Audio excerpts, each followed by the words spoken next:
अस्सलाम वालेकुम dear students, कैसे हैं सब लोग बेटे। आज हमने चैप्टर 4 का लेक्चर नंबर 2 देखना है और आज हम देखने वाले हैं कि इंडस्ट्री में अगर कंप्यूटर का यूज़ आजकल हो रहा है या रोबोटिक्स में यूज़ हो रहा है तो वो किस तरीके से कंप्यूटर जो है वहाँ पर हेल्प आउट कर रहा है।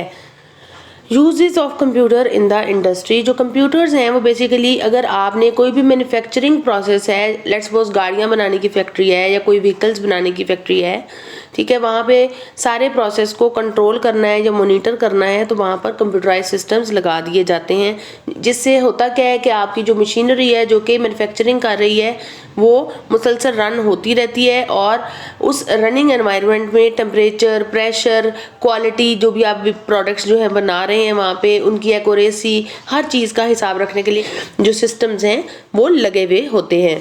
अब रोबोटिक्स जो है उनका भी अपना रोल है इंडस्ट्री के अंदर, जहाँ पर कम्प्लेक्स टास्क्स होते हैं, जहाँ पर आसानी से इंसान परफॉर्म नहीं कर सकता, रेडियो एक्टिव एनवायरनमेंट होती है या कोई ऐसी ख़तरनाक एनवायरनमेंट जिससे इंसान को मेंटली या फिज़िकली ख़तरा लाहक हो सकता है, तो वहाँ पर एक ऐसी प्रोग्रामेबल मशीन जो कि ऑटोमेटिक होती है, जो कि सारे कामों को अच्छे तरीके से परफॉर्म कर सकती है, मूव कर सकती है एक जगह से दूसरी जगह जिस तरह के इंसान कर सकते हैं, तो ऐसी ऑटोमेटिक प्रोग्रामेबल मशीन जो है वो रोबोट कहलाती है।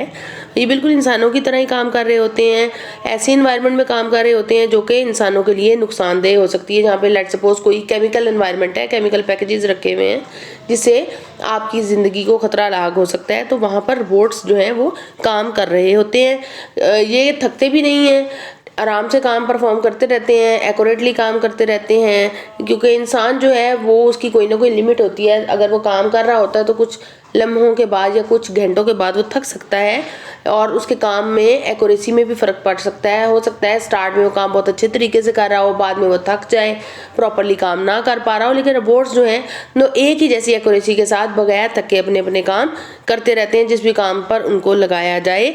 एप्लीकेशंस क्या क्या हैं रोबोटिक्स की, जहाँ पर आपने कार के स्पेयर पार्ट्स को जोड़ना है, उनको स्प्रे करना है, वहाँ पर रोबोट्स काम कर रहे होते हैं।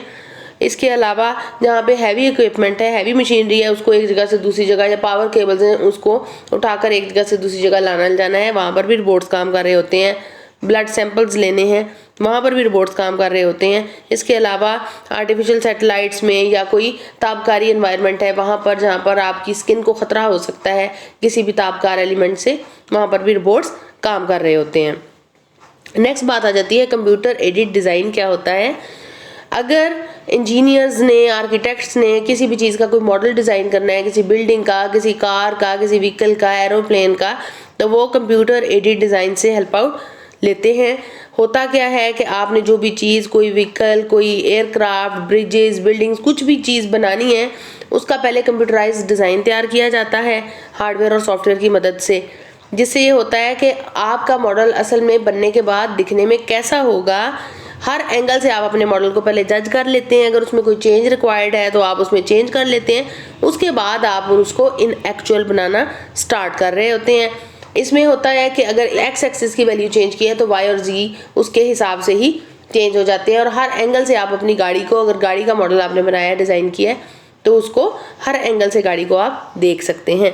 तो एक वैल्यू के ऊपर बाकी सारी वैल्यूज़ जो हैं वो ऑटोमेटिकली डिपेंड कर रही होती हैं, और ये वैल्यूज़ डिफरेंट दे के इंजीनियर्स देख रहे होते हैं, और जो बेस्ट पॉसिबल वैल्यू होती है उसके अकॉर्डिंगली मॉडल डिज़ाइन कर लिया जाता है और इन एक्चुअल भी वो व्हीकल डिज़ाइन कर ली जाती है। अब डिज़ाइनिंग करने के लिए, जो भी आपने प्रोडक्ट डिज़ाइन करनी है उसके लिए हार्डवेयर की डिवाइसेस आपको रिक्वायर्ड होंगी, अच्छी हाई क्वालिटी के मॉनिटर्स हैं वो आपको चाहिए होंगे, इनपुट डिवाइसेस चाहिए होंगी, माउस, कीबोर्ड, लाइट पेन वगैरह, और आउटपुट डिवाइसेस भी चाहिए होंगी जिस तरह प्रिंटर या प्लॉटर वगैरह। जो भी आपने मॉडल डिज़ाइन किया है उनको इन एक्चुअल आपने प्रिंट निकाल के देखना है, तो उसके लिए ये सारी चीज़ें रिक्वायर्ड होंगी। नेक्स्ट कंसेप्ट है कैम का। कैम क्या होता है जी? एक ऐसा सिस्टम होता है जो कि मैन्युफैक्चरिंग में आपकी मदद करता है। कोई भी प्रोडक्ट है आपकी बन रही है, इन प्रोसेस है, तो वो जिन जिन मराहल से गुजर के बन रही है उस सारी चीज़ को, उससे रिलेटेड मशीनरी को देख रहा होता है, कंट्रोल कर रहा होता है, वो कैम कर रहा होता है। इसमें हार्डवेयर भी हो सकता है, सॉफ्टवेयर भी हो सकता है। कंप्यूटर जो है प्रोडक्ट को बनाने के सारे भी जितने भी सीक्वेंस ऑफ स्टेप्स हैं उसको कंट्रोल कर रहे होते हैं। रोबोट्स जो हैं वो सारे कैम एनवायरनमेंट में काम कर रहे होते हैं, जितना भी जो इनपुट या आउटपुट में रिक्वायरमेंट्स हैं वो उसको फुलफ़िल कर रहे होते हैं। डिफरेंट इंडस्ट्रीज़ जो हैं आपकी वो कैम टेक्नोलॉजी को यूज़ कर रही हैं। जिस तरह ऑयल ड्रिलिंग है, पावर जनरेशन है, कोई फूड प्रोडक्शन की है, या फिर आपकी गाड़ियाँ बनाने की कंपनी है जहाँ पर वो गाड़ियाँ बन रही हैं, तो वहाँ पर सारी जगहों पे कैम टेक्नोलॉजी यूज़ हो रही है, कैम सिस्टम यूज़ हो रहा है। ठीक है। इसके अलावा प्रोडक्ट जो है, फ़ायदा क्या होता है कैम को इस्तेमाल करने का, कि आपकी जो भी प्रोडक्ट आप डिज़ाइन कर रहे होते हो बड़ी वो एक्यूरेटली बन जाती है, क्विकली जल्दी बन जाती है। अगर उसमें कोई चेंज करनी है वो भी बहुत आसानी से चेंज हो जाती है। आपको कम से कम लेबर पर्सन यानी कम से कम बंदे चाहिए होते हैं, इंसान चाहिए होते हैं उस एनवायरनमेंट में काम करने के लिए। ज़्यादा काम रोबोटिक्स के थ्रू ही हो रहा होता है। और जो आप प्रोडक्ट प्रोड्यूस करें, सारी बात है, बंदों को तो आपने तनख्वाहें नहीं ना देनी, बंदे कम लगाए हुए हैं, तो आपकी जो प्रोडक्ट प्रोड्यूस होती है ओवरऑल उस पर खर्चा भी कम आता है। नेक्स्ट कॉन्सेप्ट है कंप्यूटर सिमुलेशन। क्या होती है? इसको हम कंप्यूटर मॉडल भी कह सकते हैं, प्रोग्राम भी कह सकते हैं। ये एक ऐसा मॉडल होता है जो आपको रियल वर्ल्ड के किसी सिनेरियो के मुतालिक बता रहा होता है। जिस तरह वीडियो गेम खेलते हैं आप, तो कार रेसिंग की जो ऐप है उस पर क्या होता है कि आपको इन एक्चुअल लग रहा होता है कि आप एक्चुअली कार जो है वो एक जगह से दूसरी जगह मोड़ रहे हैं, काट रहे हैं, ठीक है, या कार की टक्कर हो गई है। तो वो एक वर्चुअल, एक कह लें कि नकली एनवायरनमेंट होती है जो आपको दिखाई जाती है, और उसमें बैठ के आप उस असल एनवायरनमेंट का मज़ा ले रहे होते हैं। सिमुलेशन जो है आर्टिफिशियल सिस्टम है जो कि एक्चुअल सिस्टम की वर्किंग को बताएगा। ज़्यादातर अगर आपने लोगों को ट्रेन करना है, स्टूडेंट्स को ट्रेन करना है, तो वहाँ पर कंप्यूटर सिमुलेशन की आपको ज़रूरत पेश आती है। उससे क्या होता है कि आप अपना जो काम है, इन एक्चुअल जो आपने उस बंदे से काम लेना है, वो आप आसानी से उस बंदे को सिखा देते हो। डायरेक्ट एक्सपेरिमेंटेशन से पहले वो वर्चुअल एनवायरनमेंट में बैठ के सीख लेता है। फॉर एग्जाम्पल, किसी ने अगर जहाज़ उड़ाना सीखना है, पहले दिन आप उसको जहाज़ पे बिठा दोगे तो सारी बात है वो क्रैश ही होगा ना। तो उससे पहले ये है कि आप वर्चुअल मॉडल पे उसकी रिहर्सल करवाएं, उसको सारी चीज़ों का पता हो, कॉकपिट का पता हो कि उस पर क्या क्या चीज़ें लगी हुई होती हैं, कौन कौन से डिवाइसेस होते हैं, उनको कैसे चलाना है, कैसे जहाज़ के एंगल्स को देखना है, सारी चीज़ें। उसके बाद इन एक्चुअल में उसको पायलट को आप जहाज़ में बैठने का कह सकते हैं और वो चला सकता है। तो पूरी जो ट्रेनिंग है वो सिमुलेशन के थ्रू ही आपकी होनी है। फॉर एग्जाम्पल, अगर आपने कोई डैम बनाना है, तो डैम बनाने से पहले भी आप रिवर सिस्टम की एक सिमुलेशन बना लें और देख लें कि पानी जहाँ पे स्टोर करना है उसके क्या बेनिफिट्स हो सकते हैं, क्या नुकसानात हो सकते हैं, आपका आपाशी का जो भी निज़ाम है क्या पानी स्टोर करने से वो मुतासर तो नहीं हो जाएगा।